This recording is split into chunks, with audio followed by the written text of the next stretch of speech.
ரொம்ப டயர்டா இருக்கு. இயற்கையான டேட்ஸ், பாதாம், பிஸ்தா, கேஷு அண்ட் ஹனி கொண்டு தயாரிக்கப்பட்ட லயன் டேட் நட் பைட்ஸ். இனிமே கண்ணை மூடிட்டு கடலை எண்ணெய் வாங்கலாம்.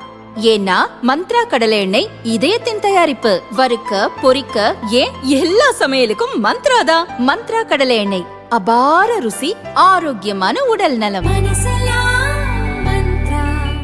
தமிழகத்தில் அடுத்த மாதம் 23 சட்டசபை தேர்தல் நடக்க உள்ளது. திமுக, அதிமுக என 2 பெரிய கட்சிகளுமே கூட்டணியை இறுதி செய்துவிட்டன. எந்தெந்த கட்சிகளுக்கு எவ்வளவு தொகுதிகள் என்பதும் உறுதிப்படுத்தப்பட்டுவிட்டது. தொகுதிகளின் எண்ணிக்கையை முடிவு செய்தாலும் எந்தெந்த தொகுதிகள் என்பதில் இன்னும் இழுபறி நீடிக்கிறது. குறிப்பாக திமுக கூட்டணியில் இடம்பெற்றுள்ள காங்கிரஸ், விடுதலை சிறுத்தைகள், தேமுதிக உள்ளிட்ட கட்சிகள் தலைநகரில் தடம் பதிக்க விரும்புகின்றன.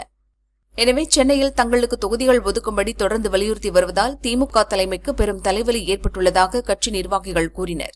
இதுகுறித்து திமுக தொகுதி பங்கீடு குழு நிர்வாகிகள் கூறியதாவது: கூட்டணி பேச்சுவார்த்தையின் போதே காங்கிரஸ் தலைமை திமுகவுக்கு கடும் நெருக்கடியை கொடுத்தது. தற்போது எந்தெந்த தொகுதி என்பதை முடிவு செய்வதிலும் பெரும் தலைவலியை ஏற்படுத்தி வருகிறது. ஏற்கனவே வென்ற வேளச்சேரி தொகுதியோடு அண்ணா நகர், தி-நகர் தொகுதிகளையும் காங்கிரஸ் கேட்கிறது. குறைந்தபட்சம் இவற்றில் 2ஐ உறுதி செய்ய வேண்டுமென காங்கிரஸ் மேலிடம் கராராக உள்ளது. விடுதலை சிறுத்தை கட்சியும் ஆர்.கே. நகர், ராயபுரம், பல்லாவரம் தொகுதிகளை கேட்டு அடம் பிடிக்கிறது. இதில் ஒன்றை உறுதி செய்ய வேண்டிய கட்டாயத்தில் திமுக தலைமை உள்ளது. கூட்டணியில் புதிதாக இணைந்துள்ள தேமுதிகவும் விருகம்பாக்கம் தொகுதியை தந்தே ஆக வேண்டுமென உறுதியாக நிற்கிறது. சென்னை மாவட்டத்தில் விஜயின் தாவேகா கட்சியின் தாக்கம் அதிகமாக இருப்பதாக சர்வே முடிவுகளில் தெரிகிறது.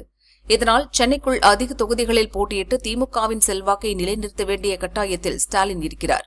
இதை தங்களுக்கு சாதகமாக மாற்றி திமுக நிழலில் எளிதாக வென்றுவிடலாம் என சென்னைக்குள்ளேயே அதிக தொகுதிகளை கூட்டணி கட்சிகள் கேட்கின்றன. தொகுதிகளை ஒதுக்குவதில் இதுபோன்ற சிக்கல் இருப்பதால் தான் கூட்டணி கட்சிகளுக்கு தொகுதிகளை ஒதுக்கும் அறிவிப்பு தள்ளிப்போய்க் கொண்டே இருக்கிறதென திமுக நிர்வாகிகள் கூறினர்.